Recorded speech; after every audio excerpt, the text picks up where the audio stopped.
இயேசு கிறிஸ்து அமைதியாக இளைப்பாறுவதற்கு தெரிந்து கொண்ட இடங்கள் வயல்வெளிகளும் குன்றுகளும் ஆகும்.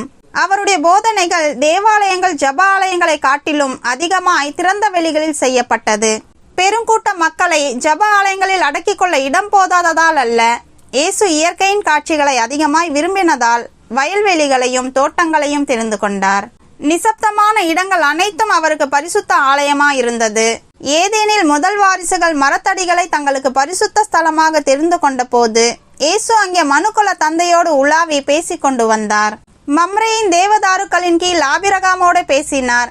மாலை வேளையில் ஈசாக்கு வயல்வெளிகளில் ஜெபிக்க சென்ற போது அங்கே சந்தித்தார். பெத்தேலில் குன்றுகளின் மேல் யாக்கோபை சந்தித்தார். மீதியானின் மலைகள் மேல் மோசேயை சந்தித்தார். சிறுவன் தாவீதை ஆட்டு மந்தைகளை காவல் பண்ணி கொண்டிருந்த போது சந்தித்தார். சீஷர்களை பயிற்றுவிப்பதற்காக நகரின் குழப்பங்களிலிருந்து அவர்களை விலக்கி தான் கற்பிக்க விரும்பிய தன்னை வெறுத்தல் என்கிற பாடங்களை அமைதியான வயல்களிலும் குன்றுகளிலுமே கற்பித்தார்.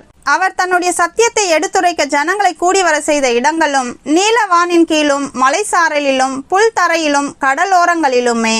அவர் பேசின உவமைகளிலும் இயற்கையே பயன்படுத்தினார். இப்படி தேவன் இயற்கையோடு மனிதனை இணைக்க காரணம் அவருடைய தெய்வீக சத்தியங்களின் விலையேற பெற்ற பாடங்களை மனிதர்கள் எளிமையான முறையில் இயற்கையின் மூலமாக கற்றுக்கொள்ள வேண்டும் என்பதற்காகவும், அவர்கள் இயற்கையில் தேவனோடு உறவாடும் போது அவர்கள் உள்ளங்கள் உயர்த்தப்பட்டு இருதயங்கள் இளைப்பாறுதல் அடைய வேண்டும் என்பதற்காகவுமே.